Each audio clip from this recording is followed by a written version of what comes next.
Hello and welcome to another interesting video from microtechie. In this video, we are going to learn about a tool solver. We will also understand how solver is different from goal-seek. If you have not watched my goal-seek video, I will provide you the link for the goal-seek video in the description. You can watch that and come back and join in this video so you get more clarity what the solver can do, which goal-seek was not able to do. Without much ado, let's get into the Excel screen and let's try to understand how to use this tool better. Alright, we are now in the Excel screen. Let's go ahead and start using the solver. So first, let's try to understand what goal-seek cannot do and how solver can help you on those places. Alright, so now here, the same data which we have used for the goal-seek I've used here. Now, let us say that I want to reach the product price of $360 by changing two different parameters or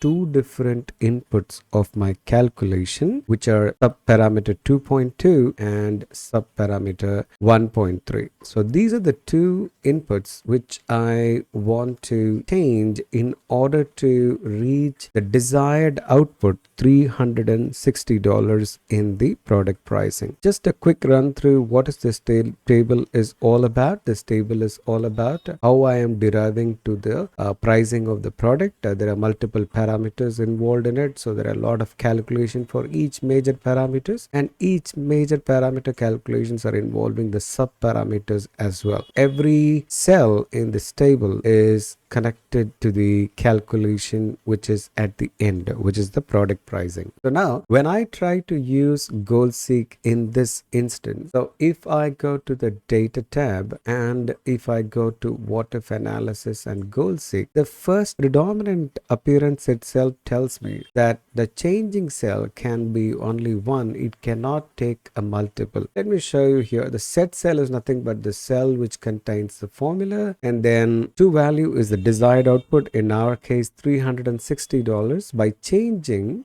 two cells, so I'm going to select the first input which I want to change, holding the control and selecting the second input. So when I go ahead and click OK, so you can see here it will not accept more than one input while I want to see the change in the input for the desired output. So goal-seek can only vary one input of your calculation to reach the desired solution. So first difference is when you want to vary more than one input to reach the desired result, then you have to go ahead and use the solver 2. Now the solver 2 is not a default tool in Excel. So some of you will already have it. When you go to the data tab on the right extreme, you will have it. Some of you will not have it. Now if you do not have it, how do you get it? That's what I'm going to demonstrate right now. In my screen you can observe the solver is not available, so I need to bring that. So let me show you how do I bring that. So I go to the file menu and I go to options and I go to the add-ins section. At the bottom you can see it says Excel add-ins with a drop down. Right next to it I have a go button. I'm going to click on it. So it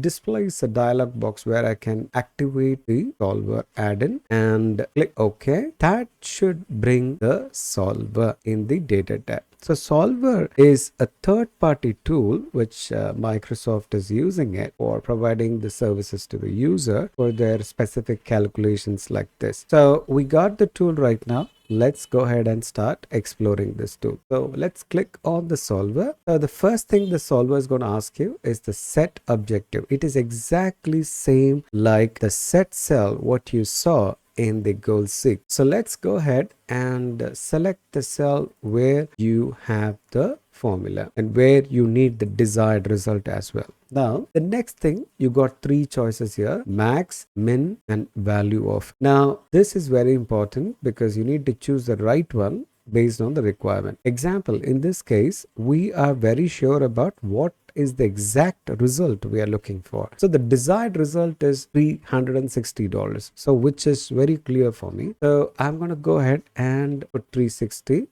here. So 360 I'm putting it. But when will I use max and min is when you want to find out what's the maximum value the output can go when I change a particular input, and what is the minimum value my output can reach when I change the particular input. Yeah, so that's where you need to think about using the max and min. But in this case, we are pretty straightforward. We need the exact $360. So that's the reason I went for value of. Now, coming back to the third box here, it is again same like the changing cell in your goal seek, but here it will let you to go ahead and select multiple. So input number 1, which I want to change it, which is subparameter 1.3, holding my control key, I'm going to select the next input which I want to vary, which is subparameter 2.2. So I have chosen both the inputs which I want to vary, which is the first difference compared to the goal seek. I'm able to change more than one input. Now, the additional difference between the goal seek and the solver. Now, if you observe the goal seek working style, when you ask for the change in the input for the desired output, it will get you the result. But logically, some values in business cannot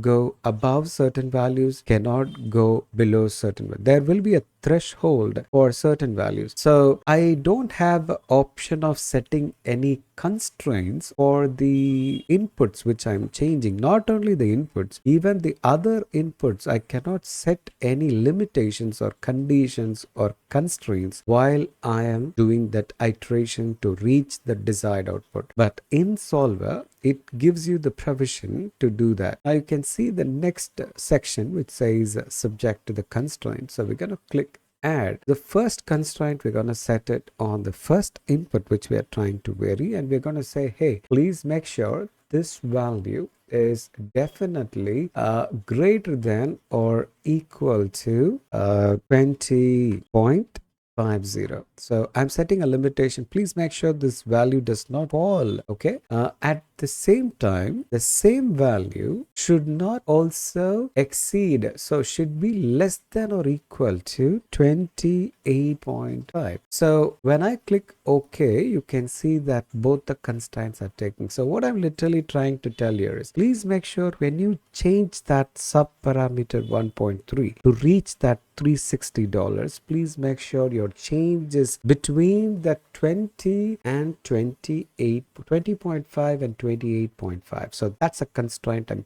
setting it. Now I'm going to set a constraint for the second parameter, but it's not mandated that you have to set constraint for everything. But if at all, if you have any constraint, this is how you set it. So for this example, let's say that I'm going to leave it here itself, that I'm going to say, hey, I don't mind in other values, but I'm worried only about the subparameter 1.3, that it should be within a particular limit. So after the constraints are set, now the rest of the things over here where it says GRG, non-linear, simplex LP, all these are nothing but the methodology which are used for reaching the solution. So the best practice is to leave it without any changes here. So let it be on the default settings, which is GRG non-linear. The operational speed varies based on the operational method what you choose. So it's better to leave it in the default which Microsoft felt, which is a better one. We're going to leave it here. We're not going to disturb anything here. And finally, once everything is set, you simply have to click on solve. So once you click on solve, what the tool does for you, if the solution is reachable, it go ahead and does that and shows you here. So it says, hey, I still kept your constraints in place and we reached your solution of $360. Yeah, but it says the subparameter 2.2 should be 34.55 from the older value whatever we had. So if you're happy with the solution, you can take it. If you're not happy with the solution, you can click on the cancel and you can roll back to the older value. What the entire process here is, when you are using solver, the first clarity you should have is which is your set cell. The next one, you should be very clear about which are the inputs you're going to vary. The third thing, do you have any constraints on those inputs which you're varying? Not only those inputs, any other inputs which are involved in the calculation, either directly or indirectly, do you have any limitations to that? If you have, then you have to set the constraint, and then you have to go for the solver to see whether the solver is able to give you that solution. But remember, a solver cannot give you the solution all the time with the constraints in place. There are instances where solver would say, sorry, with the constraints in place, we cannot give you that desired output. So let me show you one example here. So let me go back to the solver and add one more constraint. So I'm going to click on the add, and I want to select this second input which we're varying, and I'm going to say, please make sure this is less than or equal to 28.75. So I'm setting a constraint right now for this